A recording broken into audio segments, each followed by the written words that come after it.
কোনো কাৰণত সাৰি যাব নোৱাৰে। তাৰ কাৰণে আমি চেষ্টা কৰিছোঁ।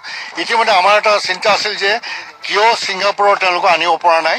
ইতিমধ্যে তেওঁলোকে আমাক কৈছে যে 7জন আহিলে 11জনৰ ভিতৰত এজন এতিয়ালৈকে অহা নাই, তেওঁ ছিংগাপুৰ চিটিজেনশ্বিপ আছে, ৱাজিদ আহমেদ। তেওঁ তাৰ ফৰ্মেলিটিজ কৰাৰ পিছতে আহিব, তেওঁ আহিবলৈ বিচাৰি আছে। কিন্তু আৰু 3গৰাকী কাইলৈ আহি আছে।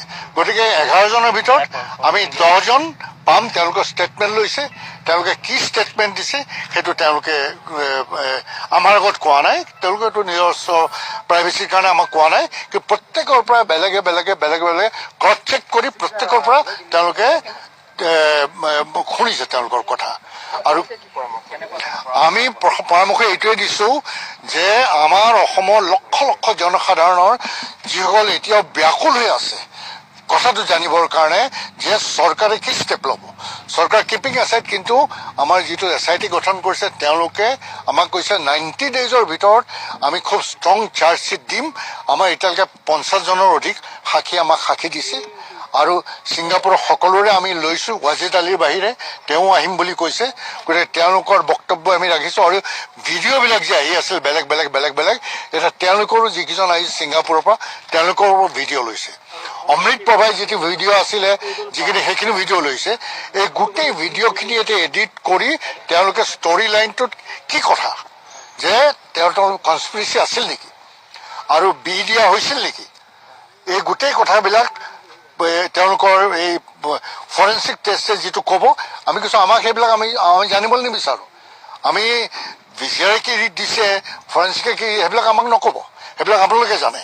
কিন্তু আপোনালোকে উচিত ন্যায় দিবৰ কাৰণে অসমৰ লাখ লাখ জনসাধাৰণৰ উদ্বিগ্নতাক আপোনালোকে প্ৰশমিত কৰিবৰ কাৰণে আপোনালোকে 90 ডেইজৰ ভিতৰত এনেকুৱা এটা ষ্ট্ৰং চাৰ্জশ্বিট দিয়ক যাতে দোষী সাৰি যাব নোৱাৰে।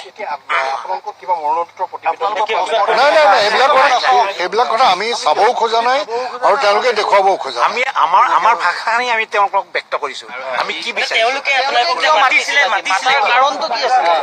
তেওঁলোকে আমাৰ লগত ইণ্টাৰেকশ্যন কৰিছে যে কি তেওঁলোকৰ ক'বলগীয়া কথাখিনি কি আছে সেইখিনি, কিন্তু আমি কেতিয়াও তেওঁলোকৰ লগত এইটো কথা পতা নাই যে আপোনালোকে কি ক'ব আমি সেইখিনি শুনি ল'ম।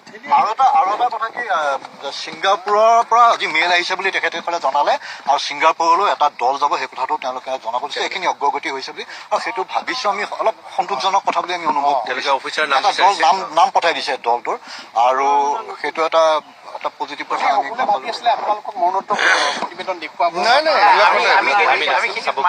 আমি লিখিতভাৱে তেওঁলোকক দিছোঁ যে আমাক কোনো আপোনালোকে প্ৰতিবেদন দেখুওৱাৰ কথা নাভাবিব।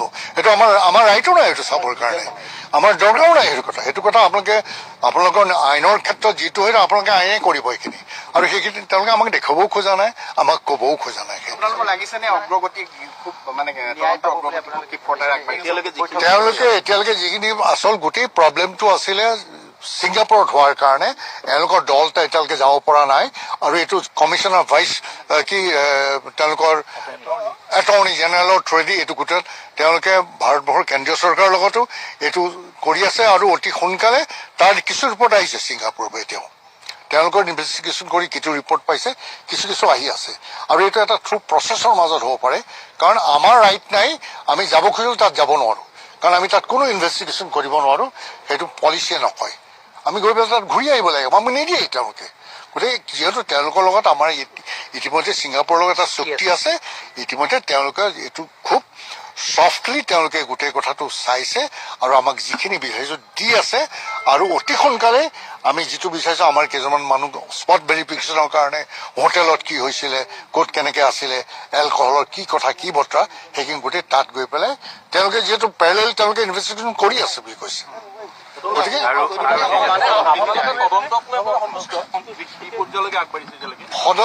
সন্তুষ্ট নহয়, আমি দাবী কৰিছোঁ যাতে অতি সোনকালে তেওঁলোকে তেতিয়া কৈছে যে 90 ডেইজৰ ভিতৰত আমি ষ্ট্ৰং চাৰ্জশ্বিট দিম যাতে হাৰিব নোৱাৰে।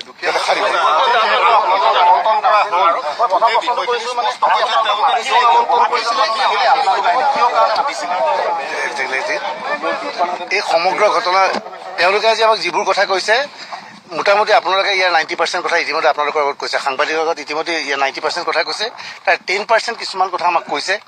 আৰু এই কথাটো চবেই কৈছিলে পষ্টমৰ্টম ৰিপৰ্ট আমাক দেখুৱাব নেকি, কিন্তু আমি জানো যে পষ্টমৰ্টম ৰিপৰ্ট আমাক দেখুৱাটো সম্ভৱপৰ নহয়। এইটো কোৰ্টত তেওঁলোকে দাখিল কৰিব যেতিয়া সেয়া দিব। তেওঁলোকে যিবোৰ নতুন তথ্য দিছে সেই তথ্যৰ ভিতৰত এটা তথ্য মই ক'ব পাৰোঁ যে জুবিন গাৰ্গৰ দুৰ্ঘটনা বা মৃত্যু বা গোটেই সমগ্ৰ ব্যৱস্থাটোৰ তদন্ত চলি থকা অৱস্থাতেই শ্যামকানু মহন্তৰ আৰ্থিক খেলি মেলি সমগ্ৰ ব্যৱস্থাটোক লৈ ইডিয়ে এই ব্যৱস্থাটোৰ তদন্ত কৰিব বুলি কিছু তথ্য তেওঁলোকৰ হাতলৈ অনানুষ্ঠানিকভাৱে আহিছে। গতিকে সমান্তৰালভাৱে ইডিয়ে সমগ্ৰ ব্যৱস্থাটোৰ তদন্ত কৰিব। দ্বিতীয়তে আমি যিবোৰ কথালৈ আশংকা প্ৰকাশ কৰি আছিলোঁ যে ছিংগাপুৰত ব্যক্তিকেইজনৰ সাক্ষ্য গ্ৰহণ কৰা হৈছে নে নাই, ছিংগাপুৰৰ য'ত ঘটনা সংঘটিত হৈছে তাত কি হৈছে, সেইখিনি ছিংগাপুৰ আৰক্ষীয়ে সমান্তৰালভাৱে কৰি আছে। আৰু আজি তেওঁলোকৰ এটা মেইল আহিছে যে গৃহ মন্ত্ৰালয়ৰ জৰিয়তে আমাৰ অসম CID লৈ মেইল আহিছে যে ছিংগাপুৰলৈ অসম পুলিচকে কোন কোন যাব বিচাৰে তাৰ তালিকাখন বিচাৰিছে আৰু গৈ কি কৰিব বিচাৰে সেই তথ্য বিচাৰিছে। গতিকে 2 এদিনতে সেই অনুমতিটো পাব।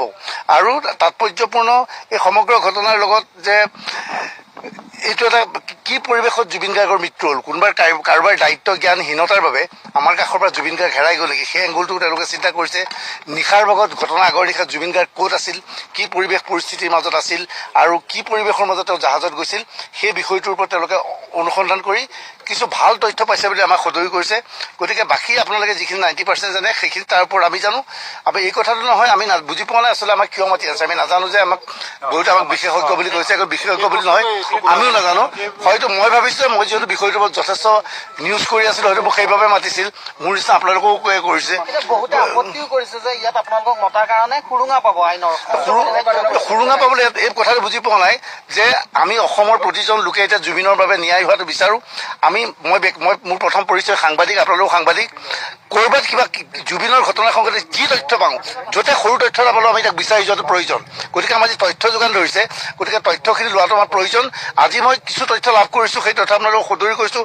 আৰু কিছু তথ্য আছে যিবোৰ তথ্যটো মই ৰাজহুৱা কৰিব নোৱাৰিম, কিন্তু মোৰ কনফিডেঞ্চ বৃদ্ধি পাইছে। মই ইয়াৰ জৰিয়তে এইটো ক'ব বিচাৰোঁ যে SIT বা অমুকে আমাক মেনিপুলেট কৰিছে, সেইটো কোনো মিছা কথা, এইটো কোনো কথা নহয়। মই ভাবিছোঁ আজি যাক আমন্ত্ৰণ হৈছে তেওঁলোক অহাটো উচিত আছিল। আৰু যদি SITৰ সন্মুখত তেওঁলোকে উপস্থিত হৈ ইয়াত জুবিনৰ ন্যায়ৰ বাবে মাত নামাতি কেৱল ফেচবুকত বা বাহিৰত কথা লিখিলে নহ'ব, SITৰ সন্মুখত আজি এই কথা ক'বলৈ সুতাব লাগিছে। আমি SITৰ পিছত বহু পৰামৰ্শ দিছোঁ, আমাৰ বহুতে লিখিত পৰামৰ্শ দিছে, আমি দাবী উত্থাপন কৰিছোঁ। নডেল অফিচাৰ এতিয়া কোৱা হয় ভাল ৰিপৰ্টবিলাক তেওঁলোকে কৰি থাকিব। এতিয়া এটা আমাৰ মাজত সদায় ভুল বাতৰি ওলায়। ৰাতিপুৱা আমি পিছলৈ দেখোঁ কোনোবা কাকতত কোনোবা মিডিয়াত বেলেগ ধৰণৰ বাতৰি ওলায়। কোনটো বাতৰি শুদ্ধ কোনটো অশুদ্ধ জনাবলৈ তেওঁলোকক আমি আহ্বান জনাইছোঁ যে আপোনালোকে এজন নডেল অফিচাৰ দিয়ক, এদিন বা দুদিনৰ মূৰে মূৰে সাংবাদিকসকলক মাতি গোটেই তদন্তৰ অগ্ৰগতি জনাওক, যাতে সঠিক বাতৰি সন্মুখলৈ আহে। আৰু আজি আমি তেওঁলোকৰ ওচৰত পুনৰ কৈছোঁ জুবিন গাৰ্গক ন্যায় লাগে, কিন্তু এইটোও কওঁ যে মই জুবিন গাৰ্গক 10 দিনৰ ভিতৰত ন্যায় লাগে বুলি আমি কোৱা নাই। আমি ন্যায় বিচাৰিছোঁ। তেওঁলোকে কৈছে যে 3 মাহৰ ভিতৰত যিখিনি চাৰ্জশ্বিট দিব লাগিব দিব, আৰু কোনো ক্ষেত্ৰত যে কোনো যাতে সাৰি যাব নোৱাৰে তাৰ ব্যৱস্থা কৰিব। সেইখিনি কথা আমাৰ পৰা কিছু পৰামৰ্শ লৈছে, আমি বিভিন্ন পৰামৰ্শ দিছোঁ। মই ভাবিলোঁ পৰামৰ্শখিনি ৰাজহুৱা কৰাটো উচিত নহ'ব, কাৰণ আমি 6জন বা 5জন মানুহক দিয়াটো উচিত নহয়। কিন্তু আমি যি পৰামৰ্শ দিছোঁ, আপোনালোকে যিটো বিচাৰিছে, অসমৰ ৰাইজে যিটো বিচাৰিছে, আমি তেনেকুৱা পৰামৰ্শ দিছোঁ। আমি বাৰে বাৰে কৈছোঁ যে জুবিনৰ এই ঘটনাৰ সৈতে জড়িত ব্যক্তিসকল যাতে কোনো ক্ষেত্ৰতে ৰেহাই নাপায়। জুবিন গাৰ্গ অসমৰ এজন সম্পদ আছিল।